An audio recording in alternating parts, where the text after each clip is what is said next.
అంటే పెళ్లి కూతురండి పార్వతి దేవుడు సమానం అండి. అంటే సంవత్సరం పెళ్లి కూతురు మాట అండి. నువ్వు పార్వతి దేవుడు పక్కన పెట్టుకుని శంకరాశివ తాండబడుతూ ఉంటే శంకరా నీకు చెప్పడతారు పట్టి శంకర శంకర పట్టి శంకర నీకు కంచెలో వెళ్ళినప్పుడు కూడా నీకు నల్లగొట్టలు కాలుతూ ఉంటాయి. నల్లగొట్టలు కాను రోజున నల్లగొట్టు తీసి నీకు మెత్తల శంకర నల్లుకున్నట్టు ఎప్పుడుకున్నా శంకర నీకు కాంచెలో వెళ్ళినప్పుడు కూడా ఏ రోజు కూడా నల్లగొట్టలు కాలుతూ ఉంటాయి. అలాగే ఏ రోజు నల్లగొట్టలు కాలం రోజున నల్లుకొని తీసి నీకు మెత్తల శంకర నీకు దొప్పెత్తా ఉంటారు.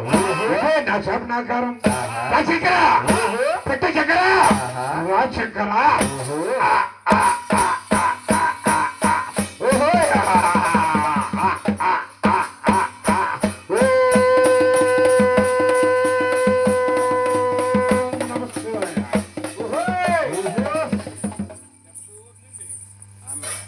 అరే మహానుభావుడు చూడమ్మా అటువంటి మన మహాబలేశ్వరుడు ఆ బృగ్గ మహారీషు అందంగా మరి అటువంటి శంకరుడికి శాపనాకరం పెట్టేస్తున్నాడు.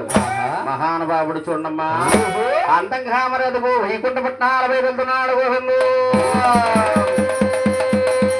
ఆయన వెంకటరమణ అమ్మవాడు ఎంత చాకనవాడు అమ్మో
మహామునీశ్వరుడు ఆ బృగ్గ మహర్షి ఎప్పుడైతే ఆనాడు వైకుంఠ పట్నాలు సాగిల్లాడు అమ్మా అటువంటి వైకుంఠ పట్నంలో ఆది విష్ణుమూర్తి ఆది నారాయణమూర్తి అంటే ఆనాడు స్వాములు వారు భగవంతుడమ్మా ఆ భగవంతుడు చూడండమ్మా అమ్మవారి వైకుంఠ పట్నాలు అమ్మా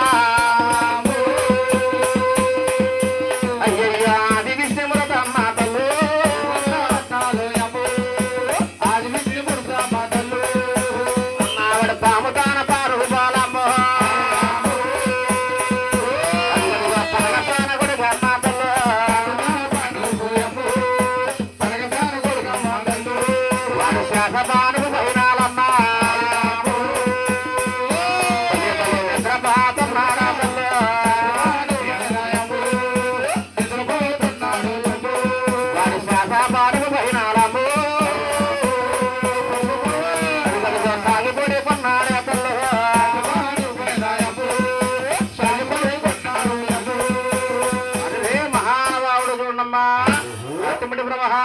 ఆది విష్ణుమూర్తి ఆది నారాయణమూర్తి ఎప్పుడైతే ఆ శాసపాన్ని మీద నిద్రపోతూ ఉన్నాడు అదే మరి మా తల్లి చూడండమ్మా అందమైన మా లక్ష్మీదేవి ఎంత చక్కన తల్లి